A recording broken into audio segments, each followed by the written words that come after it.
nós mesmos, sobre a origem da humanidade. Saber onde é que nós moramos. Onde é que nós moramos neste universo. Fiz um desenho baseado em Lemaitre, aquele grande astrônomo belga, Lemaitre, e o Fritz Kahn reproduziu este desenho no seu livro O Átomo. E quase toda a astronomia de hoje aceita essa ideia de Lemaitre e de outros, que este nosso universo, conhecido e desconhecido, é resultado de uma explosão atômica, de uma explosão nuclear, não de um átomo isolado, mas de uma nuvem nuclear. E que há o revezamento de explosão para fora e de implosão para dentro. A explosão é centrífuga, a implosão é centrífuga. A explosão é rumo ao verso, a implosão é rumo ao uno. Essa palavra universo tem que ser a palavra clássica para a nossa filosofia de hoje. Universo. Uni, da essência, verso das existências. Uni, centro, e verso, periferia. Universo. Ninguém sabe quem usou a primeira vez esta palavra maravilhosa na língua latina. Existe só em língua latina. Não existe em nenhuma outra língua do mundo a palavra. E não se pode formar. Em alemão não dá. Em inglês não dá. Nem em grego dá. Não se pode formar um universo. Porque é uma composição de uno e diverso. Unidade na diversidade. O nosso mundo é todo unidade na diversidade. É uni para dentro e verso para fora. Uno é o infinito e versos são os finitos. Uni é a essência, versos são as existências. Uni é o Criador, versos são as criaturas. Todo mundo aceita que isto é razoável como base de filosofia. Desde 7.000 anos antes da nossa era, na Índia, já se falava na exalação de Brahman e na inalação de Brahman, é da filosofia oriental, que começou no tempo dos Vedas, com os ários que invadiram a Índia pelo norte, os ários, os nobres, os ários, que Hitler chamava os arianos, mas é melhor dizer os ários, que era uma raça terrivelmente intuitiva, que invadiu a Índia pelo norte e fundou a grande filosofia oriental. Eles já falavam na exalação de Brahman e na inalação de Brahman. Esses são termos da filosofia oriental. A astronomia chama a exalação explosão e a inalação implosão. Outrora nós só conhecíamos a palavra explosão, mas hoje todo mundo usa explosão e implosão. A implosão é rumo ao centro. A implosão é pura energia sem matéria. E a explosão é a materialização da energia. Todos sabem hoje em dia que a matéria veio da energia. Que energia é anterior à matéria. Porque a matéria é a energia congelada, diz Einstein. E mesmo antes da energia já existia a luz cósmica, que ainda é muito anterior à energia. E Einstein diz que quando a luz cósmica se condensa, então dá energia. E quando a energia se descondensa, então dá luz. E da energia ele diz, quando a energia se congela, se torna passiva, se chama congelar. Então dá matéria. E quando a matéria se descongela, perde a sua passividade e adquire mais atividade, é descongelar. Então aparece a energia. Bem, de maneira que a implosão dá pura energia e a explosão dá um misto de energia e de matéria. E nosso universo é todo um misto de matéria e de energia. De maneira que eu fiz esse desenho da última vez. Já viram tudo isso que precisa saber? Vocês estão atrasados? Aqui a explosão nuclear, que segundo Lemaitre se deve ter dado mais ou menos 3.500 milhões de anos antes da nossa era. 3.500 milhões de anos antes deve ter havido uma grande explosão nuclear que lançou uma grande explosão, porque isto é implosão, mas para fora é explosão. E deu estas vias lácteas. Aqui estão as galáxias. Aqui uma galáxia, aqui outras galáxias, as galáxias do universo. Nós formamos parte desta galáxia aqui. Aqui a nossa grande galáxia. Aqui está o nosso sistema solar. Faz parte da nossa galáxia. E aqui, num cantinho obscuro, ignorado, no sistema solar, está a nossa terrinha. Tamanho de uma bolinha de gude, mais ou menos. Ou de uma grãozinho de areia. Para o resto do universo, a nossa Terra não representa mais que um grãozinho de areia. Aqui nem se pode ver, é um desses pontinhos aqui. Aqui moramos nós. O resto do universo não sabe nada de nós. Nada, nada. Para eles nós não existimos. Isso eu expliquei da última vez. Agora vem a grande pergunta. Se há um eterno revezamento de explosão centrífuga e de implosão centrípeta, por quê? Que finalidade tem isto? Tem uma finalidade neste eterno processo de revezamento, porque ele não acaba nunca. Vem do eterno e vai para o eterno. Não acaba nunca isso. Porque esses movimentos são automáticos. Não dependem de nós. Nós nada temos que ver com isso. Dependem de uma inteligência cósmica que produziu esses fenômenos. E vão continuar sempre. Com uma regularidade absoluta. Nós não somos capazes de fazer um cronômetro. Nem os suíços, nem os japoneses, que fazem agora os melhores relógios, ou agora está aparecendo nos Estados Unidos o relógio eletrônico, nós não sabemos fazer um mecanismo tão exato, tão cronométrico como o universo. Porque o Sol nunca perdeu um segundo, nunca atrasou um segundo, nem a fração de um segundo em milhões de anos. Nunca foi lubrificado. Essa máquina não precisa de lubrificação, não precisa de lixa para tirar ferrugem, vai num automatismo absoluto. Isto deve ser de uma inteligência cósmica infinitamente poderosa. Mas o que é que essa inteligência cósmica quer? Ela quer alguma coisa? Bem, quer alguma coisa para si? Ou quer alguma coisa para nós? Para si não pode querer nada. O infinito não pode ter finalidade. Pensar que o infinito tem uma finalidade é negar o infinito.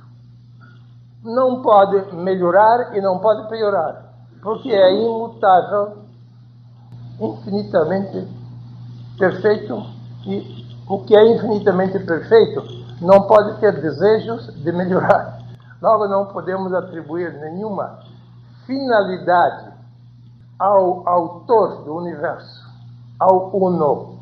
Uno representa a essência, verso representa as existências. O Uno não pode ter finalidade. Não podemos imaginar que finalidade teria o Uno, o absoluto, o infinito, o eterno, a divindade, Brahman, Tao, Yahvé. Podem dar nomes ao Uno. Os hebreus chamavam o Uno Yahvé, falsamente pronunciado Jeová. A pronúncia verdadeira deles era Yahvé. Yahvé quer dizer o ser. Os chineses chamam isto Tao. Os hindus chamam isto Brahman. Nós chamamos isto a divindade. Não Deus, a divindade. Deus é um substantivo concreto, mas divindade é um substantivo abstrato. É melhor usar divindade. não Deus. Bem, podem dar o nome que quiserem, podem dizer o absoluto, podem dizer o eterno, podem dizer o infinito, podem dizer o Criador, mas pode dizer a divindade. Não pode ter finalidade. Mas talvez a divindade tenha uma finalidade para nós. E isto eu ouvi muitas vezes quando eu era menino do catecismo. E naquele tempo eu era feliz em saber isto. Minha professora de catecismo, aos 8 anos, ele disse: olha, Deus é tão bom. Fez todas as coisas bonitas para nós. As flores foram feitas para nós olharmos. Os frutos foram feitos para nós comermos. E deu perfume às flores para nós cheirarmos. E fez todas as coisas bonitas neste mundo, dizia a minha professora de catecismo, por amor a nós. Fiquei encantado com este amor de Deus. E ele mesmo fora da terra, dizia ela, as estrelas também foram feitas só para nós. Deus fez aquele firmamento estrelado para nós podermos olhar de noite e admirar. E fez tudo em assimetria, nada simétrico lá no céu. Porque se fosse simétrico, ficava enjoativo. A gente se enjoava. Um tabuleiro de xadrez é simétrico. Mas o céu não é um tabuleiro de xadrez. É tudo irregular. Tem montões de estrelas no lado, de repente acaba tudo vazio. E a Via Láctea, que circunda todo o nosso globo, foi feita especialmente para o homem, disse a minha professora de catecismo.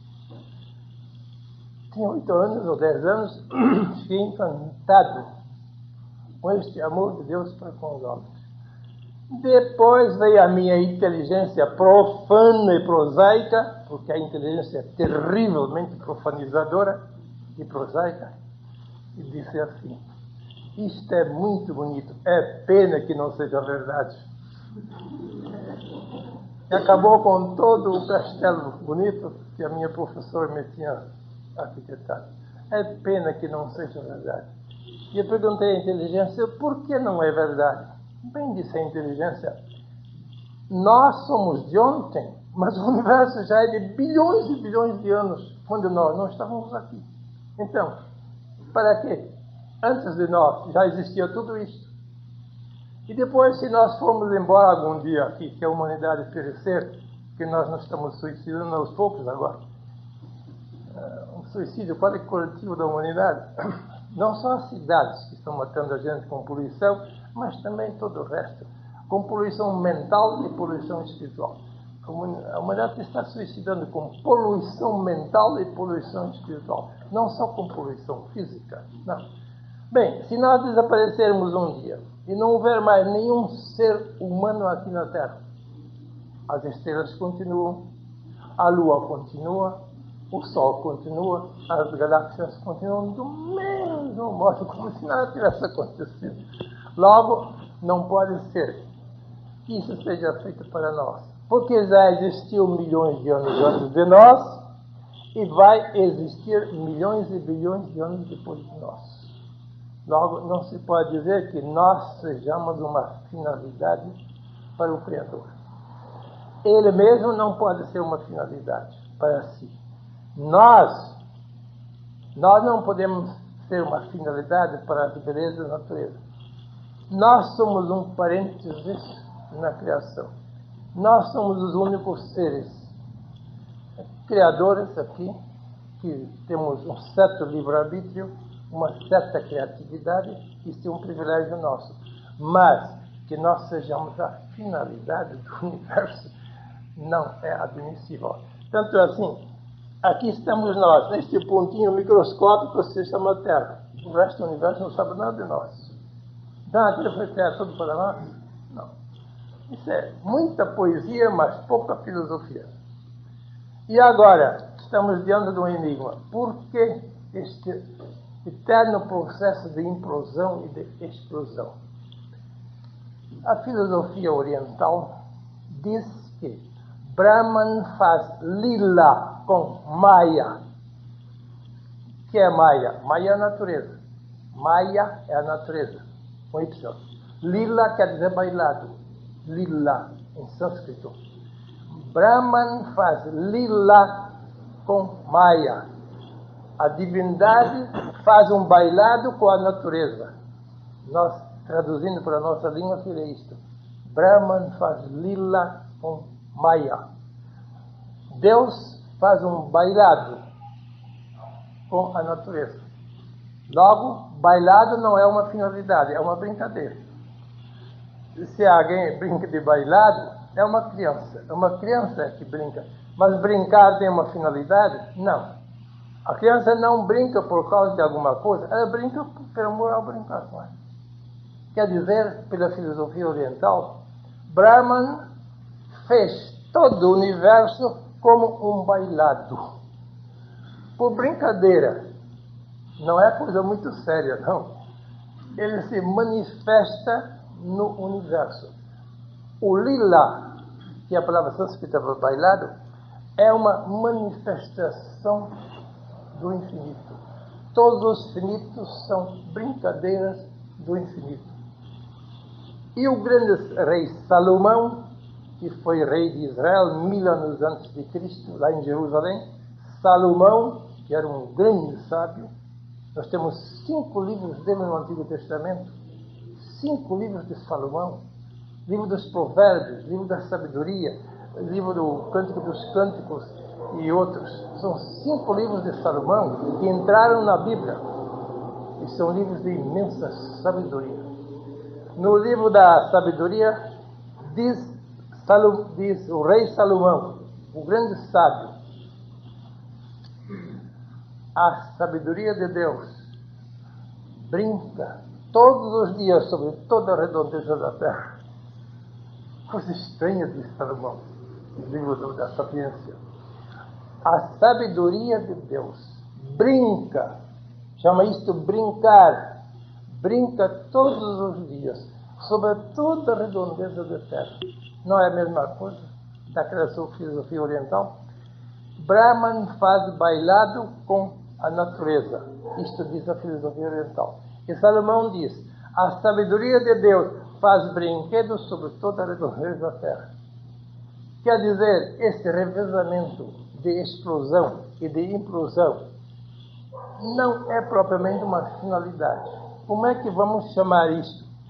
Bem, os orientais dizem que é bailado. Salomão diz que é um brinquedo. Mas nem um bailado, nem um brinquedo são coisas muito sérias. São mais um passatempo. Então Deus precisa de passatempo. Este passatempo nós chamamos manifestação. Só podemos admitir que o universo é uma manifestação do infinito. Mas não propriamente uma finalidade que queira alcançar alguma coisa.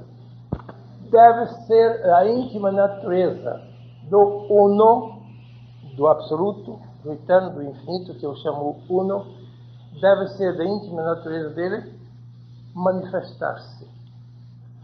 E Aristóteles, o grande pensador da Grécia, 4 séculos antes de Cristo, disse: Deus é pura atividade. Deus é ato puro. Deus é ato puro. Ora, se o Uno é pura atividade, não pode ficar passivo. A atividade tem que atuar. E se a atividade atua, então há uma manifestação. Então devemos admitir que o infinito não é um infinito passivo. É um infinito absolutamente ativo. Eterna atividade do infinito produz os finitos. Isto é da natureza do infinito manifestar-se em forma de finitos. Só isto podemos razoavelmente admitir. Não como finalidade, mas como a constituição do próprio infinito é que seja ativo. E se é ativo, então ele se manifesta de muitos modos. O verso é uma manifestação do Uno, podíamos dizer. O verso, que são as existências, são uma manifestação do Uno. O Uno é a essência. e o verso são as existências. E colocando um ao lado do outro o universo, temos universos. O uni se manifesta em forma de verso. É a nossa filosofia universitária. O uni, não por algum desejo, não por alguma intenção, não por alguma finalidade que ele queira alcançar, não, pela sua própria natureza. É da natureza do uno infinito, absoluto, manifestar-se. Manifestar-se em forma de explosão, em forma de implosão. Mas não devemos atribuir a isto uma finalidade. Nós temos certas finalidades. Nós trabalhamos e trabalhamos para alcançar isto, para alcançar aquilo. Isso se pode fazer no mundo dos finitos, mas isso não se pode fazer no mundo do infinito, porque nós podemos progredir no nosso conforto, na nossa alegria, nas nossas satisfações, então nós temos certas finalidades. Melhoramos, queremos melhorar pelo menos a nossa vida com 8 horas de trabalho, e com 8 horas de sono, e com 8 horas de descanso, 24 por dia. Com tudo isto, nós temos uma finalidade. Ou descansar, ou divertir-nos, ou trabalhar, tudo tem finalidade.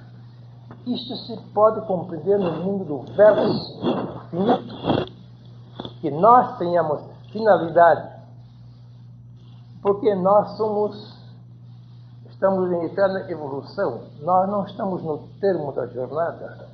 Não existe termo de jornada para o finito. Só o infinito tem uma meta final, mas os finitos só têm jornada provisória. De maneira que nós podemos ter finalidade. E todos nós temos. Nós sabemos. Eu quero alcançar isto, eu quero alcançar aquilo. Ainda não alcancei, mas vou alcançar. Isso nós atribuímos ao infinito. Mas completamente errado, porque o infinito não pode ter uma finalidade. Ele não pode dizer, eu faço o universo assim para que aconteça isto, para que aconteça aquilo. Isto é pura imaginação nossa.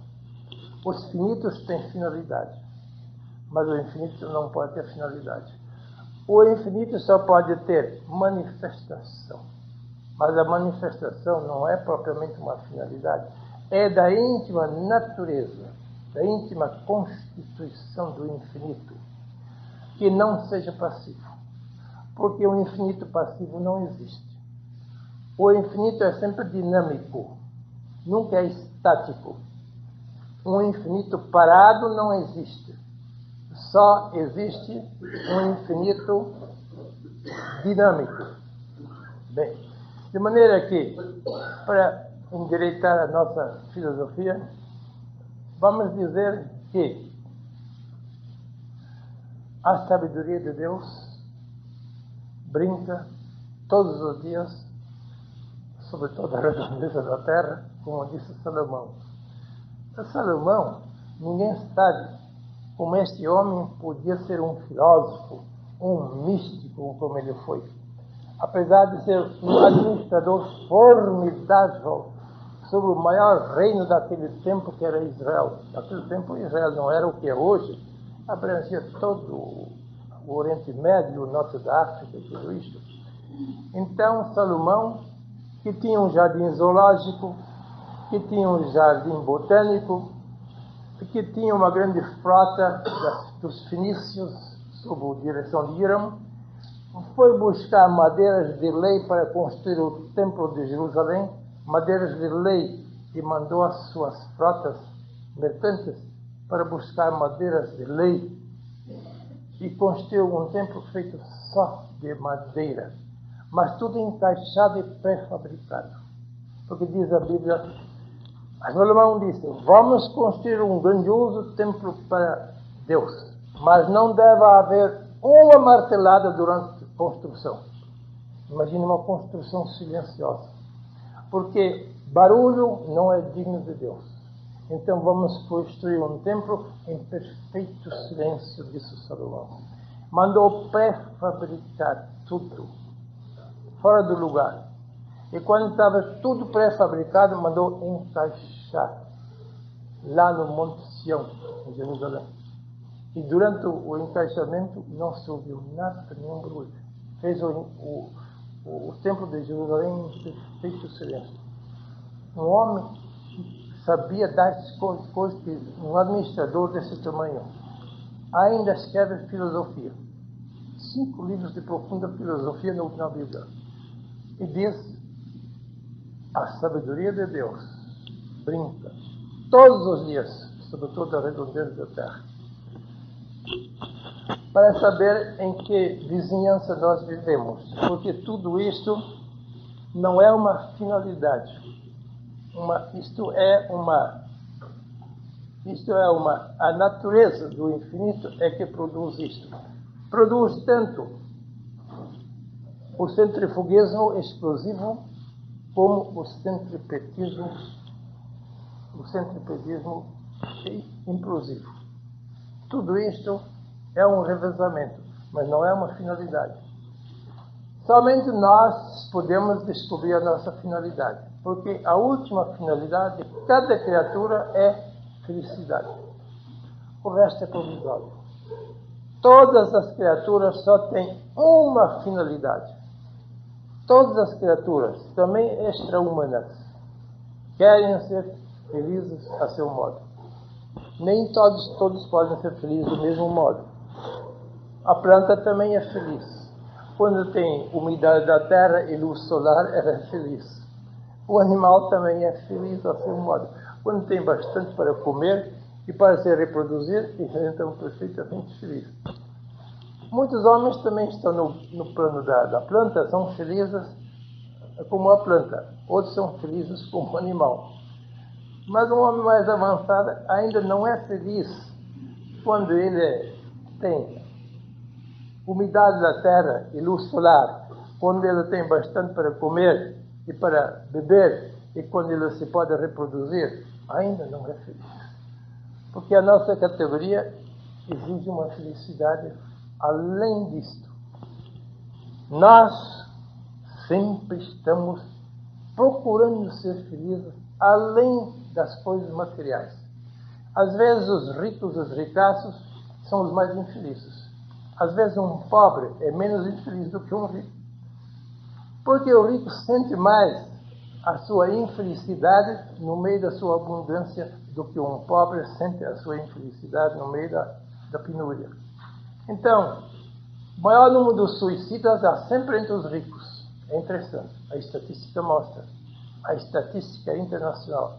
O maior número de suicidas ocorre entre os ricaços. O pobre não se suicida. Se ele morre, é porque morre de fome. Mas o rico se suicida por fastio. O pobre morre de fome e o rico se mata por fastio. Por quê? Se ele tem tudo, por que ele se mata? O maior número de suicídios é entre os ricaços. Porque eles já gozaram tudo. Não tem mais nada que fazer neste mundo. Viajaram por todos os continentes.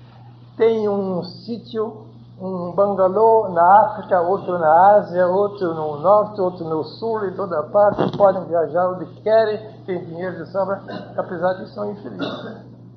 São infelizes depois de terem tudo. É engraçado. É porque o homem não pode contentar-se com as coisas materiais. As coisas materiais são do seu ego. E seu ego está plenamente satisfeito com o seu dinheiro, com os seus aviões, com os seus bangalôs, com os seus palacetes. O eu está descontente dentro deles. E o eu não se contenta com essas coisas externas. E como eles não sabem como satisfazer o eu deles, eles acham que é melhor acabar com a vida, a ver se em outros lugares do universo a gente encontra mais felicidade. Então, acabam com essa vida. Isso é o modo como os ricaços se suicidam. Se suicidam por fastio, não por fome, porque eles não podem ter fome, mas podem ter fastio. Estão tão enfastiados das suas riquezas e não aguentam mais esse fastio das riquezas e migram deste mundo para ver se encontram outros lugares melhores do que este. Bem, quer dizer, o homem também quer ser feliz. Mas não pode ser feliz como uma planta. não pode ser feliz como um animal que se contenta com comer e beber e reproduzir. Quando um animal pode fazer estas coisas, ele é perfeitamente feliz, a seu modo, porque ele tem uma pequena bitola de felicidade. A potencialidade do animal é muito pequena. Vamos dizer, a potencialidade do animal é apenas 10. E se ele preencheu os 10% da sua potencialidade, ele tem 10% de atualização, então ele é perfeitamente feliz. Porque a felicidade consiste no equilíbrio entre a potencialidade e a atualidade. Entre aquilo que podemos fazer e aquilo que já fizemos. Se há um equilíbrio entre a potencialidade e a sua atualização, então um ser é perfeitamente feliz. Mas conosco não acontece. Nós sempre temos a impressão de que podemos ser muito mais do que somos. Se somos 10, sabemos que podemos ser 20. Se somos 20, sabemos que podemos ser 50. Se somos 50, sabemos que podemos ser 100. E a distância entre a potencialidade e entre a atualidade é a bitola da nossa infelicidade. Não são iguais o nosso fazer e o nosso poder fazer. Então o homem está sempre em viagem para novos horizontes. É uma sinfonia inacabada. Muitas vezes nem é sinfonia, é uma disfonia inacabada. É uma discordância inacabada. Porque ele sabe que ele pode ser muito maior do que ele é. Não fisicamente, às vezes fisicamente tem tudo. Mas, espiritualmente, mentalmente, ele sabe que podia ser infinitamente mais do que é. Nós temos então essa finalidade. E a finalidade é sempre, em última análise, felicidade. Felicidade não é egoísmo. Felicidade é o destino do homem. Todo ser tem o destino de ser feliz. Cada um a seu modo. As plantas assim, os animais assim e o homem assim. Nós podemos ter essa felicidade. E em que consiste? A explosão é uma criação e a implosão é uma evolução. Quando vocês imaginem do centro para a periferia, vocês têm a explosão, que na Bíblia se chama criação. E quando vocês voltam da periferia para o centro, então vocês têm evolução. A evolução consiste na viagem da periferia para o centro. Isto é, evolução consciente para nós. Nós estamos no verso e queremos ir para o uno. O verso são os finitos, o uno é o infinito. Então, nós fazemos a viagem da periferia para o centro. Isso se chama evolução. É o contrário da criação. Criação é do centro para a periferia. Evolução é da periferia para o centro. Será que nós podemos chegar ao centro? Será que nós podemos chegar ao uno, ao absoluto, ao infinito? Todos os seres chegam, vêm do uno e vão para o uno. Todos, não só nós. Todos os seres vêm do uno e vão para o uno. Todos vêm do infinito e vão para o infinito. Todos vêm da essência e voltam para a essência. Todos os seres, também as plantas. Com uma única diferença. As plantas, as seres inconscientes, minerais, plantas e animais, voltam automaticamente para o centro. Voltam para a sua própria fonte. Vieram da essência e entraram na existência. Regridem da existência e voltam para a essência. Isto é, explosão, essência, existência, implosão, existência, essência. Isto acontece com todos os seres. Mas, quando os seres regridem à essência, eles perdem a sua existência. Nenhuma planta, depois de morrer, ainda tem existência. Nenhum animal, depois de morrer, tem existência de animal. Identificaram-se outra vez com a essência. O verso recaiu no uno. O finito recaiu no infinito. O finito foi aniquilado. Isso chama-se reabsorção. Quando o infinito reabsorve, inala outra vez, dizem os orientais, os finitos, então a existência termina e a essência continua. A essência é indestrutível. A essência é eterna. Mas as existências são destrutíveis. Agora vem a nossa vez. Conosco acontece uma coisa estranha. A nossa existência individual humana pode voltar para a essência eterna sem perder a sua existência. Coisa estranha. Nós podemos regredir ao infinito, continuando a ser seres humanos individuais. Como? Não por aniquilamento, como os outros seres, não por reabsorção, como os outros seres, mas por integração. Podemos integrar a nossa existência humana na essência infinita e continuar a existir integrados na essência, mas não diluídos, não destruídos, não absorvidos, não aniquilados pela essência. Isso se chama a possibilidade da imortalização, ou a possibilidade da eternização, a possibilidade da infinitização, ou melhor, a possibilidade de uma integração existencial na essência eterna. Isto é o único privilégio dos seres conscientes. Aqui na Terra parece que nós somos os únicos. Em outras regiões devem existir outros maiores do que nós. Nós aqui somos os únicos seres que podem regredir para a essência, sem perder a sua existência. Como é que se regride para a essência? Por integração.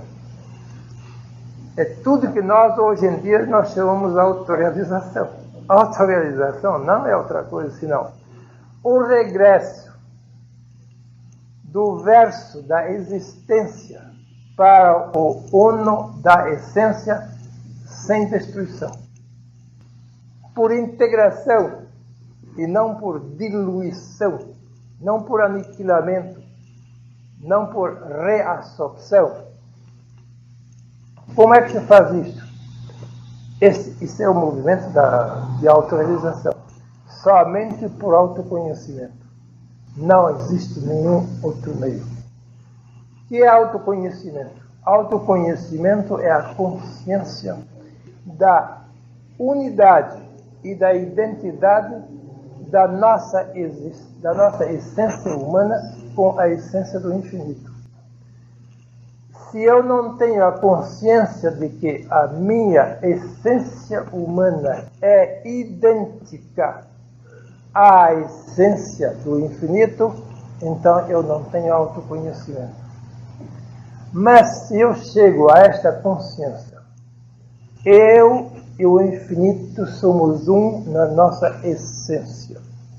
Não somos um na nossa existência, claro. Porque na existência eu sou muito menor do que o infinito. Mas na minha essência, eu sou idêntico à essência infinita. Esta consciência da identidade entre a essência da criatura e a essência do Criador chama-se autoconhecimento, hoje em dia. Outrora tinha outros nomes. No Evangelho se chama eu e o Pai somos um. Isto é autoconhecimento. O Pai está em mim e eu estou no Pai. Isto é a fórmula de autoconhecimento no Evangelho.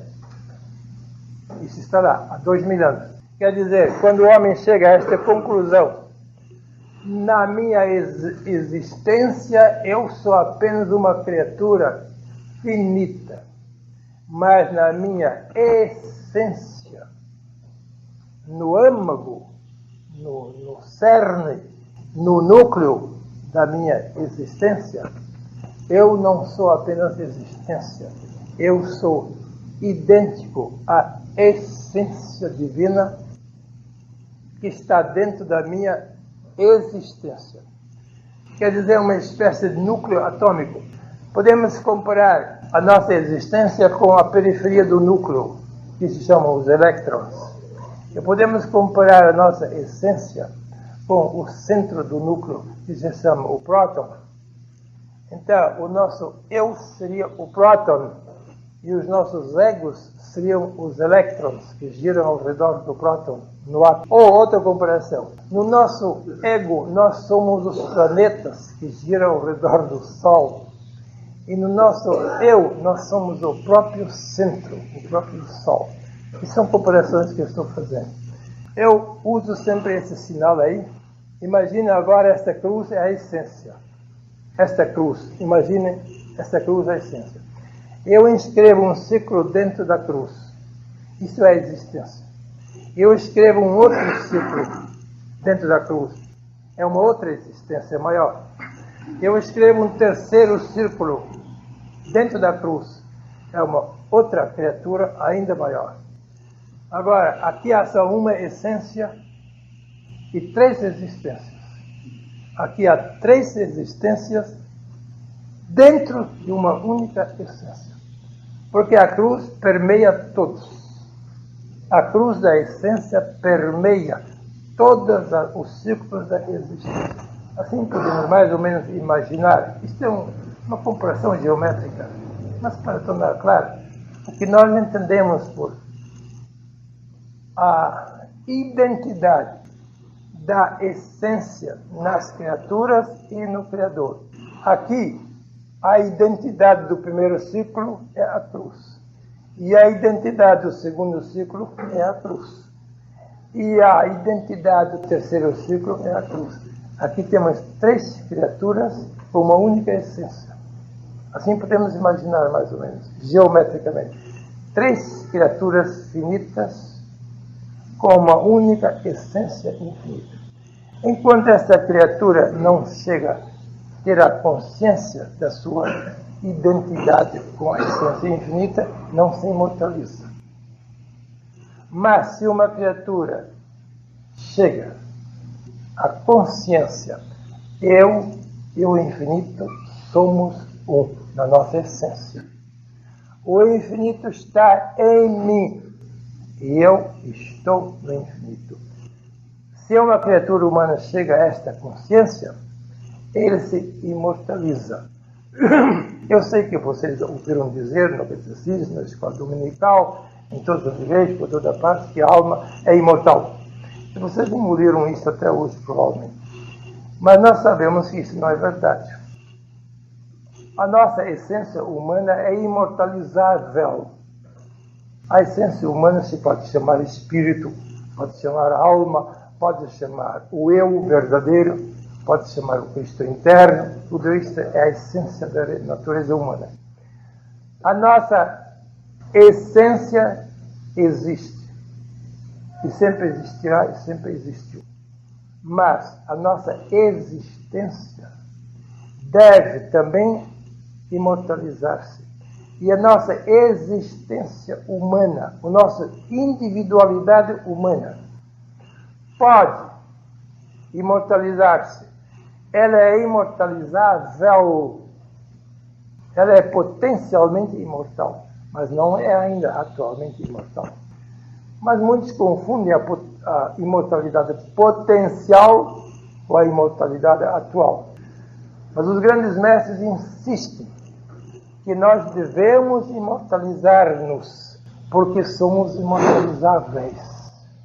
Quem é imortalizável pode e deve imortalizar-se. Este é o nosso dever, imortalizar aquilo que já é imortalizável, mas ainda não foi imortalizado. É o fim de todas as religiões do mundo. As religiões não querem outra coisa senão levar ao homem à imortalidade. Levar ao homem a eternizar a sua existência. Porque na essência todos somos eternos. Até os animais são eternos na essência. Mas na existência, os outros seres não se podem imortalizar. Porque não têm a consciência da essência. Nós que podemos ter a consciência de que a nossa essência humana é idêntica à essência divina, podemos, por meio desta conscientização, imortalizar também a nossa existência. Quer dizer, aqui na Terra nós somos seres únicos. Nós temos uma finalidade que nenhum outro ser tem. Nenhum outro ser fora de nós aqui na Terra pode eternizar-se, pode imortalizar-se na sua existência. Sim, na sua essência todos são imortais. Mas a essência não é o indivíduo. A individualidade é a existência. A nossa existencialidade deve eternizar-se, porque na essência nós já somos eternos, mas não somos eternos na existência. A nossa finalidade, então, na vida terrestre é unicamente eternizar, imortalizar a nossa existência individual por meio de uma total integração, não dissolução. Dissolução seria aniquilamento. Por meio de uma integração da existência individual na essência universal. Mais claro não posso dizer as coisas. A imortalidade consiste na integração consciente da existência individual na essência universal. Isto é imortalidade. E isto é possível unicamente a um ser que tem autoconhecimento de si mesmo. Quem não sabe o que ele é, quem se confunde com as suas periferias externas, com o seu corpo, com sua mente, as suas emoções, e ignora a sua essência central, o seu eu, esse não se imortaliza.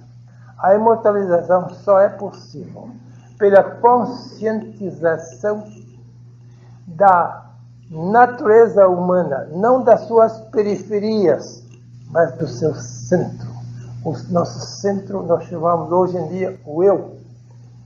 Quando conscientizamos a absoluta identidade do nosso eu divino com a própria divindade e vivemos de acordo com esta consciência, então somos imortais.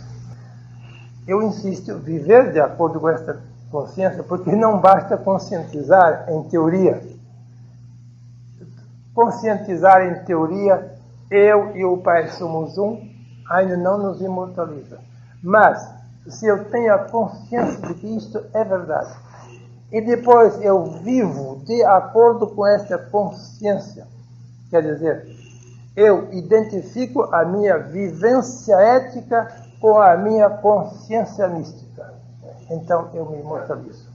A imortalização consiste em 2 pontos. Primeiro, saber em teoria que eu e o Pai somos um. Eu e o infinito somos um. 2.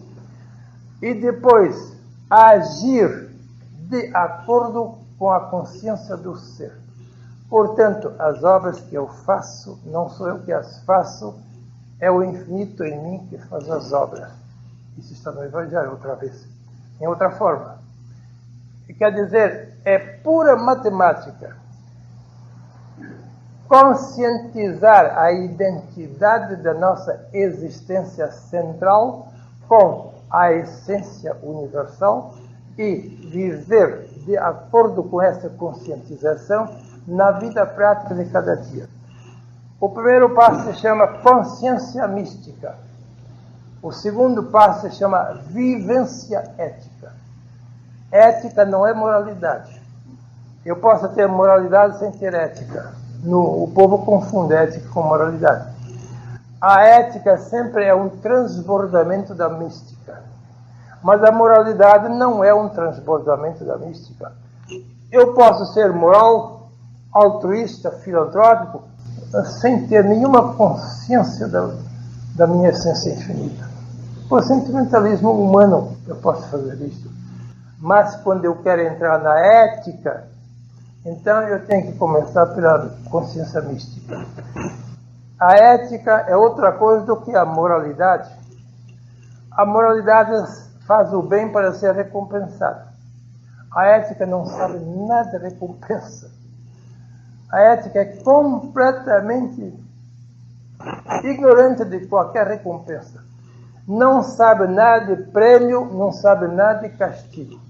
A ética não faz o bem com a esperança de um prêmio depois da morte, ou evita o mal com medo de castigo depois da morte. Isso não é ética. Quem age com a esperança de ser recompensado ou com medo de ser castigado não está na ética. Pode estar na moralidade, mas não está na ética. Porque o ético não sabe nada de prêmio e castigo. O ético realiza aquilo que ele sabe ser verdade. Não olha para a direita do recompensa, nem para a esquerda do castigo. Isso é da moralidade. Quem chega ao ponto de incondicionalmente bom, esse é ético. Agora, quem é condicionalmente bom, esse é moral. Se ele quer ser recompensado, não pelos homens, talvez ele renuncie à recompensa humana, mas se ele especula com uma recompensa depois da morte, e diz, bem, os homens não me recompensam por eu ser bom, mas Deus me vai recompensar com um céu muito bonito por eu ser bom. Esse não é ético. E o grosso da humanidade age por esperança de recompensa ou por medo de castigo. Isto é moralidade. Moralidade é muito inferior à ética. Mas a ética é um transbordamento espontâneo, irresistível da consciência do seu ser, da consciência mística.